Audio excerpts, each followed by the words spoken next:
All right, hello everybody, and welcome to Problem Solver Politics. And today on this Monday, I thought it'd be fun to talk about something, I guess, catch you guys up for those of you who haven't seen over the weekend of some funny controversies, I guess we could say, involving Andrew Yang. So, without further ado, we'll get into them, and they'll get progressively a little bit more and more interesting. My favorite one from the last few days to start with. We'll start here. I'm sure a lot of you guys, any of you guys active on Twitter, have probably seen this, but Andrew Yang tweeted out, I believe it was last night, 6 p.m. Pacific, by the way. It's the best time zone. He said, an Army vet friend suggested that soldiers and vets to be allowed to voluntarily get the virus in order to maintain readiness, provided the immune workforce and research antibodies. These guys and gals are hardcore. American flag emoji. Now, personally, I have to admit, I've seen, and we'll get into the next thing I want to get into is a reaction to this. It's kind of the reason why I'm bringing this up. We'll get into it. First thing I have to say is, personally, I do think this is kind of a sus tweet to put out there. I'm just kind of like, it's basically the like the troops defeat the coronavirus. That being said, of course, I've seen some outsized reaction, but I do want to say one thing here. I've seen a lot of people online falling over themselves to defend everything Andrew does. Personally, I love Andrew Yang. I donate money to him every single month to his Humanity Forward Fund because I believe in it. But I gotta, like, I'll tell you what, as someone who's posted plenty of cringe on the internet myself, I gotta look at stuff like this and be like, that's a little bit goofy. Again, I'm not gonna withdraw support for the guy because of it, but this one I thought was funny. We'll go through some of the comments, and there's obviously a lot of people who are not, this is something I want to show, though, because I want to get into. This is one of the most popular comments on the threads from a Ryan Knight, and he says, not every suggestion is the good one. Next time you get a bad suggestion like this, you don't have to tweet it out. I thought that was funny.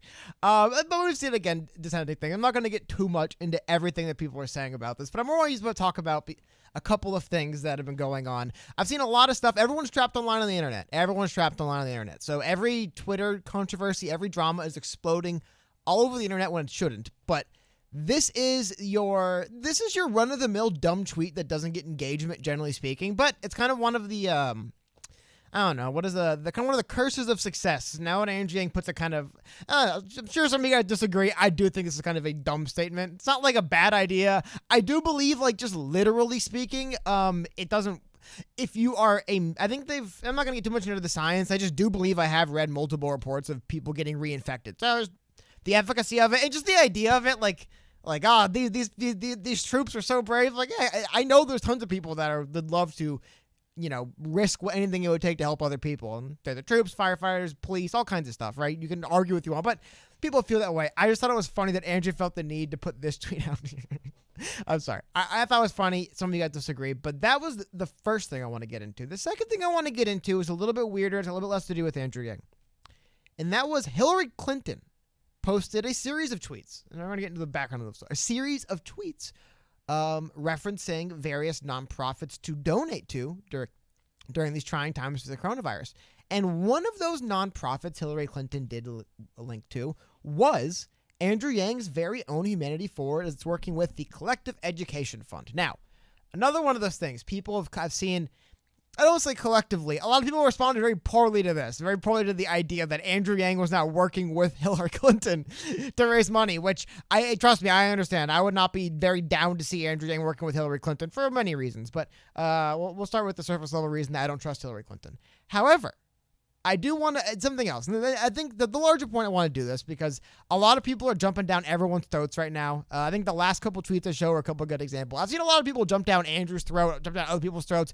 I've seen people arguing back and forth online whether or not he should be supporting Hillary or not. Let me know in comments if I'm wrong. I've done some research into this. As far as I know, Hillary Clinton has no official ties whatsoever to the Collective Education Fund. By the way, the Collective is the name of the nonprofit. They have an education fund called the Collective Education Fund. As far as I know, Hillary's got nothing to do with it. I'm almost positive Hillary's got nothing to do with Humanity Forward. And like I said, this was in the middle of a massive tweet storm from Mrs. Clinton, just telling people of a bunch of different charities to support. So I didn't find the need or time to do a full video just on this one story because I can't find any concrete thing. But as far as I know, guys, Andrew Yang is not working with Hillary Clinton, all right? It's not stopping people from fighting about it on the internet. But as far as I know, Andrew Yang has nothing to do with Hillary Clinton, and she just kind of dropped him a shout out because maybe the people managing the Hillary Clinton accounts actually do have a soul. But, sorry, jokes aside, I just wanted to highlight there that this was, she tweeted like 40 different charities, hyperbole, right? But she tweeted maybe a dozen or so various charities working together. The fact that Andrew Yang is one of them, I wouldn't really consider much. However, while we are on the topic of Twitter and Andrew Yang and some weird stuff, there was one more sus tweet that came out of the Andrew Yang camp that I'm going to bring up here, guys. And the first two, like I said, this thing about the troops, I think it's kind of goofy. I do think it is cool, though, to say that there is people willing to risk themselves to help us cure this virus. I think that is a cool thing. I appreciate it. I thought the wording into the message, to me, this is the definition of one of those tweets where it's like, just don't press send. Like, once you've written that out with your thumbs, you've probably gotten what you want out of it, but I'm not going to get into arguments of it. But this is a tweet not from Andrew Yang, but from Eric Sanchez, who was the communications director, I think. He was basically, I believe he was communications director for the Yang 2020 campaign. I apologize if I got it incorrect. Anyway, he put this tweet out, though. And I have to admit, the him working with Hillary, he wasn't working with Hillary, I don't care. His cringy troops tweet, I thought it was kind of dumb, but whatever, it's not a big deal. This is the thing, I don't want to see more language like this from that camp. It's just weird. Again, Eric Sanchez, former, I believe, communication director, saying that I've seen mixed reactions from the Yang gang over a few things this weekend, but let me be abundantly clear. Yang isn't becoming part of the establishment, he's taking it over. Like, I don't know about you guys, I don't want to see Yang take over the establishment. That was actually one of the things I was dealing with myself internally during the election. I'm like, crap, if Yang wins and he's president, I mean, he's the I've always made the joke, right, that whenever someone says they hate the president, I'm on board. And then when they get into weird political reasons for it, I'm like, why? Isn't the fact that he's the president enough? You know, he or she, right? But it's like, what have they ever done for me? I don't know. It's my own personal aside, but there's always a sense that, like, I don't want to see Andrew Yang take over the establishment. I liked him because he wasn't an establishment figure. I'm glad to see that he isn't being part of them. It does look a little bit like I've seen him. He's not doing these CNN panels anymore. He's working on his own show. I'm glad to see that as far as independence goes, but I don't know. Let me know in the comments what you guys think. I do not want to see him take over the establishment at all. That sounds to me kind of like worst case scenario. Is that Andrew Yang is just like some awful stuffed shirt, soulless lackey for the Democrats or the Republicans or whoever's like, that sounds like worst case scenario to me. Because by the way, everyone who takes over the establishment, they're just a lackey for someone. They're taking over the establishment. That's really funny. You think Nancy Pelosi feels like you think Nancy Pelosi ever reads the story about the sword Damocles and think, it's ironic, isn't it? It is ironic. Now that I am here, I'm looking around and I don't see anything I like. But I just wanted to highlight that a little bit more because establishment Yang, you know, I still like him. If you'd have to go way off the deep end for me to change my mind about Andrew Yang the person. But like I said, I have seen some things politically from Andrew Yang where he seems a little bit wishy-washy. I don't love to see it. But now, speaking of, we're going to get into, and I'm late on this, the reason why it's bare at the end of this video. Main reason why I didn't comment on this too much at the time, especially in a video, is because, I guess to be blunt, I'm not Asian, so I didn't really feel like, I just didn't really have, I don't know, I read it and like, I feel a certain way, but I don't really know. Anyway, without further ado, we'll get into it. So Andrew Yang, I'm sure a lot of you guys are familiar with this, wrote an op-ed on April Fool's Day, ironically enough, the 1st of April, titled, "We Asian Americans are not the virus, but we can be part of the cure." Now, the op-ed in and of itself, honestly, like I said, if it hadn't been from, which I'm going to pull up for you guys, apologize, I scrolled up a little bit, so I did miss the part I'm looking for, but if it hadn't been for this one passage that was kind of posted out of context on various, not out of context, but just kind of snipped out and posted over the internet, it's kind of weird. However, this is the thing, I do want to bring it up, and I do think it was weird. And it says, "We Asian Americans need to embrace and show our Americanness in ways we have never before. We need to step up, help our neighbors, donate gear, vote, wear red, white, and blue, volunteer, fund aid organizations, and do everything in our power to accelerate the end of the crisis. We should show without a shadow of a doubt that we are Americans who will do our part for our country in this time of need, demonstrate that we're part of the solution, we are not the virus, but we can be part of the cure." Again, the whole op-ed, I don't want to do what I was being critical of, people just pulling this one paragraph out, but this paragraph did lead to some controversy and some drama that has circled Yang for a while, to the point where this op-ed was posted in the Washington Post, and there's actually a rebuttal op-ed in the Washington Post posted by a Canwin Zhu, probably butchered it, I apologize, saying Andrew Yang was wrong, showing our American is not how Asian Americans stop racism, and I can probably pull up 15 or 16 different articles and tweets debating it back and forth.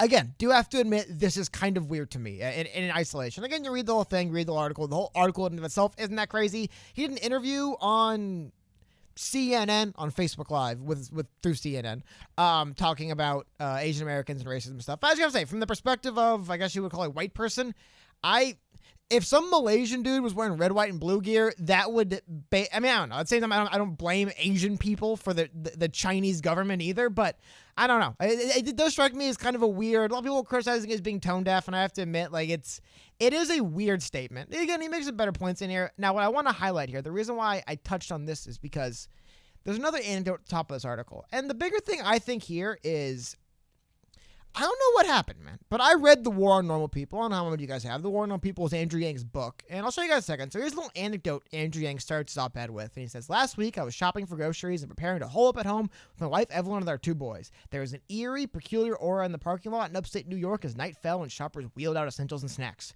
3 middle-aged men in hoodies and sweatshirts stood outside the entrance of the grocery store. They huddled together talking. One looked up at me and frowned. There was something accusatory in his eyes, and then for the first time in years, I felt it. I felt self-conscious, even a bit ashamed of being Asian, which a lot of people have been saying various stuff about. All I'm going to say is this. Andrew Yang, I think, used to be a more effective writer. I'm going to read you guys an excerpt from his book titled The War on Normal People, and which he's talking about basically the same thing. He's talking about experiencing racism. So let's pull this up for you guys. Here's the quote. It says, let me resize it a little bit here for you guys. You can see a little better. I would do an Andrew Yang voice, but I don't have one. It says, hey, Yang, what's it like having such a small dick? Everyone knows Chinese guys have small dicks. Do you need tweezers to masturbate?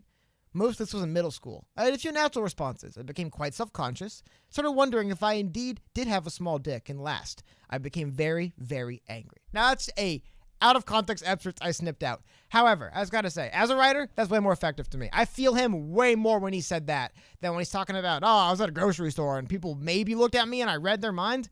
I don't know, man. I don't know why he couldn't just say, look, I've dealt with actual, real, straight-up, in-my-face discrimination in the past before. Because I'll tell you what, reading this section from his book, it really humanized Yang. It's one of the reasons why I like Andrew Yang so much. I read his book, I'm like, wow, this guy's really cool. So I don't know. I think that's the bigger thing. It's the thing I've remained critical of Andrew Yang for a while. And it's kind of I've said this multiple times again, I've how we're doing that. But the larger context of this video, the reason I wanted to bring up is because I do feel, while I'm not going to hammer Yang because of his goofy tweet about the troops, I'm not going to hammer Yang because of his weird op-ed he wrote, I'm not going to hammer Yang because, what was the other thing? Because Hillary Clinton gave him a shout out, right? But I will say one thing. I mean, just watching Andrew where he started and where he is now, he has changed a bit. Everyone's changed and evolved over the last year. And there's some things I've seen him lose that I do miss. There's a little bit. He still has a little bit, but there is a reality. I mean, the guy's worked on CNN as an on-camera personality. They called him Andrew Yang got elevated from random guy who ran for president to CNN political commentator in like 9 months. A lot of stuff changes in people. And I just think it's fun to go back and look at this. Some of you guys might disagree. I might think it's a bit crass and a bit crude, but there was something about him and how he represented himself and delivered information, I would say, when he first started this, that he came across more like a regular average human being. This is the kind of stuff normal people talk about. It's how they normally relate to each other. I mean, so I started relating to Yang, right? I read his book and saw some of his earlier stuff. And I do, and part of it's, it's necessary. You can't, I don't know, maybe you can, but it's tough to speak like that and make it all the way to the White House. I understand all those things, but I do a little bit miss that, it's part of everything. But I do miss Yang when he first started this out, when he had a much lower profile, before he really had everything to lose he has now, I guess is part of it. There is a different character there. Again, nothing about my opinion on Yang changes because he thinks that the troops should be able to volunteer to get coronavirus. Again, I'll say I think it's goofy. I love Andrew. I donate to Andrew Yang every month in his campaign because I believe in what he does. Because, by the way, I believe the Humanity Forward Fund, I believe they have been literally giving people money that need it for groceries who've been laid off from their jobs across the country, specifically in New York, of course, where Andrew's from, for a while. I mean, he has a lot of great work. UBI is been thrust to the forefront because of the coronavirus, but UBI was started with Andrew Yang in this recent election cycle. Obviously not in general. Apologies, but this recent election cycle, talking about UBI the last 2 years, mainstream on the news, Andrew Yang did it. He didn't come up with these ideas, but like anything, he was the messenger that got them on the debate stages. So I think it is foolish to forget all this stuff, and again, I guess that's the mistake I make right there. To me, it'd be forgetting this stuff to be critical of Andrew for this stuff. I'll be critical of him for his weird, I'll be critical of him right now. He does this weird thing where when people call him out, he'll just kind of like confront nothing they said about calling him out and just be like, I'm sorry you feel that way.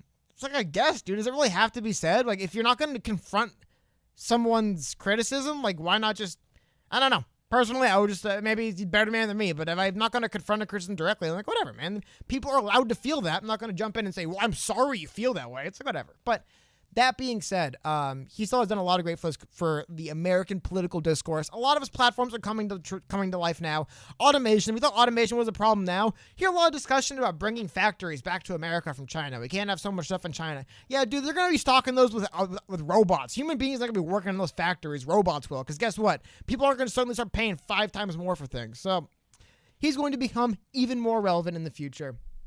So I'm not, I think, the canceling him over goofy stuff on Twitter is dumb. But at the same time, he has become a different media personality now than he was when he first started, right? I mean, I think you can only be the random guy who ran for president for so long. And we've seen he's no longer.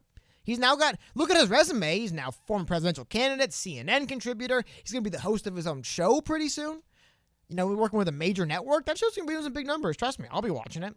So he is a different character now. He is there is the Andrew Yang. I think when he was smaller, when he first started off, there actually was Andrew Yang and then Andrew Yang, the politician and media figure, and they were kind of two separate entities. But now, like anything, man, they're kind of merging. So we're starting to get stuff like, instead of the blunt, direct, old form of communication, I always loved from Andrew Yang. The fact that he would say things that made me laugh and were I could relate to, have kind of fell to the wayside for a more I'm writing an op-ed in the Washington Post kind of Andrew Yang. So that's why I thought it'd be fun talking about that for a few minutes today, guys. I don't have too much more to get into. Please let me know in the comments if you agree or disagree. Please remember to dislike this video if you do disagree. And, yeah, I think that's it. I don't think there's anything else I want to talk to you guys about. I thought there was one more thing, and no, there wasn't. So I'm just going to leave it on this. Even though Hillary Clinton endorses Andrew Yang, she doesn't. It's still a good idea to donate to Humanity Forward. So take care, everyone, and have a great day.